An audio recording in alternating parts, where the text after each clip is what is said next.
So it's time to continue with the Ersatz M10 Amogus platoon, and today I'll be driving the KP M41. Now this vehicle is, I would say, maybe the best vehicle of this platoon, but at the same time we also have the Tiger 2P. But this vehicle does have a PDS, also has IeKPz, 76.2mm main cannon. It is able to penetrate Yak Tigers from the front, able to penetrate Doom Turtles from the front.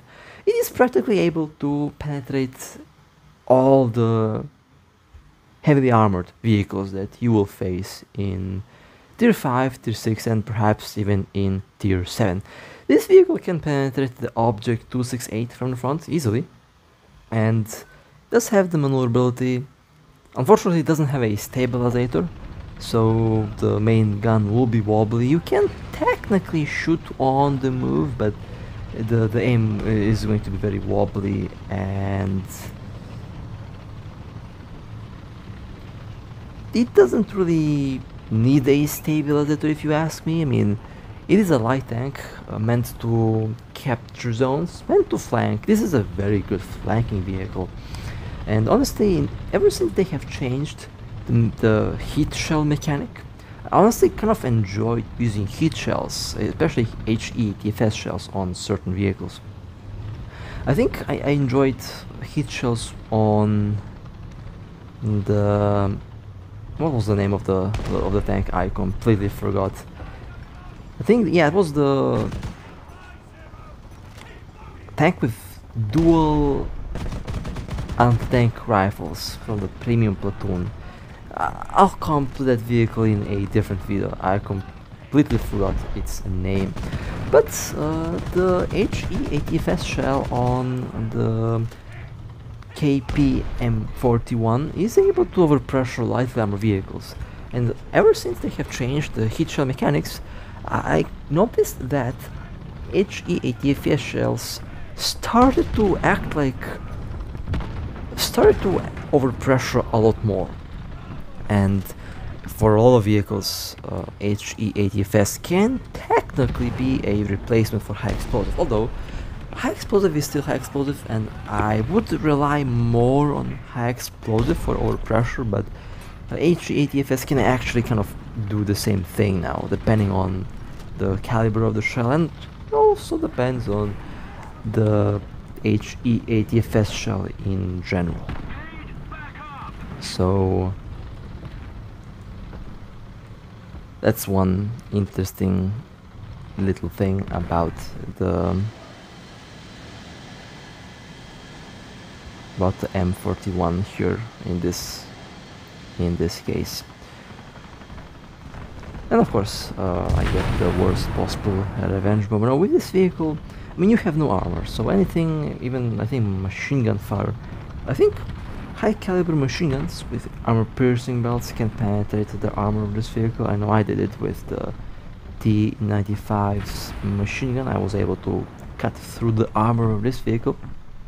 So definitely do not get hit by anything type of tactic is applicable to this vehicle. Now, if a high explosive shell or artillery shell lands close, you should be good. Bombs will definitely be a death sentence for this vehicle. Gun suppression is really solid. You can take advantage of hold down positions, but at the same time you also have to be careful not to get hit. If you get hit in the turret, it is game over, since I believe this little tank has ammo stored at the back of the turret as well. The ammo is also stored at the front, but at the same time it doesn't really matter where the ammo is stored. A single hit anywhere basically, and it's game over for this little light tank. Now, the things that I don't like that this vehicle feels a little bit wobbly when I'm driving around. It does feel wobbly, especially when I want to stop and aim. It has that little wobble at the very end, which did make me miss a lot of hits, a lot of shells. And it's a very annoying thing about this vehicle, but you can definitely get used to it. And this is the vehicle that I would say makes the whole platoon playable in higher tier. Since obviously the Amogus Panther is not going to be able to penetrate every single armor, and the shell, I mean it's funny how this is a 75mm main gun, the 76.2, my apologies, this is a 76.2mm main gun. The Amogus Panther has a 75. That 1.2mm in the little difference in size made a huge difference in the amount of damage done. It's weird to explain, but this tank with just a little larger gun shell seems to be doing a lot more internal damage when it hits than the Panther, even though I think this is a solid APDS, it's not an explosive APDS, so a solid shell does seem to be doing more spalling and more damage than a explosive AP shell from the Panther when it penetrates. If I hit a Tiger 2 in the turret with this AP shell, it explodes. For example, that's a big difference that I noticed. So yeah, definitely a little vehicle that... On what did I get stuck there? On a invisible tree. That was funny. But yeah, definitely a little vehicle that is very enjoyable if you prefer fast vehicles. Of course, this tank does play like a top tier main battle tank since it has no armor and you cannot rely on armor on this field. I mean, high explosive shell, if it hits you, if it directly hits you, depending on the caliber, but a big high explosive shell and it's by M41. So that's one thing to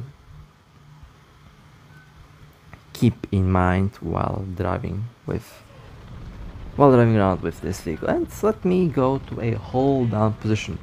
Now, usually I love hold down positions. I mean, if you have been following me for a very long time, you know that I love tactical positions. I love to position myself in such a way that I have a huge advantage over the enemy team.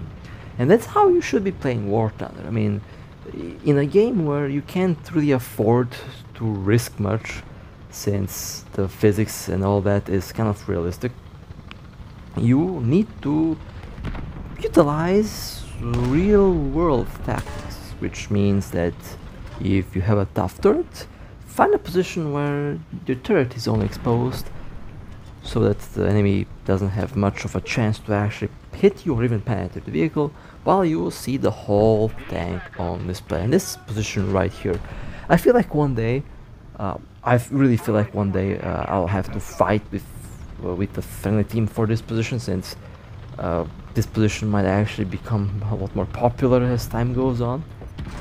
Still surprised how it isn't as popular as it should be, since heavy tank or a ATGM box in this position is a true rat. True rat. And if you position yourself here, you are probably winning the match with little to no issues. Now you might be wondering, why didn't I shoot when I had a clear shot? Well, I was clicking, but the button didn't work. The game does have bugs here and there. For example, the button did not work there, and that I actually was very close to just leaving the battle in this moment, because when something dumb like that happens and I get denied a good shot, that makes me just want to snap the phone in half. Why didn't it shoot? I don't know. Should have been a very dead M4 baguette, but unfortunately the snail saved the baguette and yeah, didn't shoot on time. And that's a T-34. I'm shooting at a very funny angle, so I'm using heat to do as much damage as I can, and well, at one crew member operating the whole vehicle, I love it. Imagine, like the tank inside is a mess, right? Took 3 hits and all 3 out of 4 crew members are torn to shreds, yeah, and the vehicle is still moving. I kinda want to see realistic battles in this game. I think realistic battles will definitely be fun, even though obviously I'm not going to be elitistic and just try to push that. I mean, I would love to have fun for everyone. That means arcade, realistic, all that, mixed battle as well. I would love to see all that in the game, so that the players can play what they want to play, of course. I would play realistic and arcade at the same time, because honestly I do enjoy both. Both are fun, and both have their own charm, so I'm not going to judge anyone if they like realistic or if they like arcade. Play what you enjoy the most. It's a game after all, and games are meant to be enjoyed in the end. So, I mean, I would love to see, I mean, 80, let me be real here. 80 GM boxes, rats, IT1, the Wally 80 GM box will absolutely dominate realistic battles, because you are not going to be able to see that whole thing hiding behind a hill or a rock, just waiting for you to pop out of the bushes or pop out of the corner. That's going to be so fun to use that, let me tell you. That's gonna be so much fun. A 80 GM box in realistic in this game is going to be meta. I'm telling you that right away. The IT1 will become the best 80 GM box because the Wally actually is big. The Wally is big, and you can see the top portion of the launcher. The IeKPz can also be very nasty, but it doesn't have a turret. Has a good 80 GM, but that one also can be very nasty in realistic. So those vehicles are definitely. I mean, I'm excited for that alone, to be honest. The chance to drive 80 GM boxes in realistic, that will be fun. Anyway, didn't have myself much luck with some very exceptional good balance with this vehicle. This is one of the vehicles that is just good, but I don't have luck with it, unfortunately. So yeah, that's one thing that I always factor in. But honestly, this is a good tank. This is a very good tank, very playable, very good gun. And the only thing that's bad about it is the armor, but at the same time it's a light tank, so armor is one thing that I can't really complain about on a light tank. But yeah, definitely the best gun, best penetrating gun of the tier, and a very enjoyable vehicle.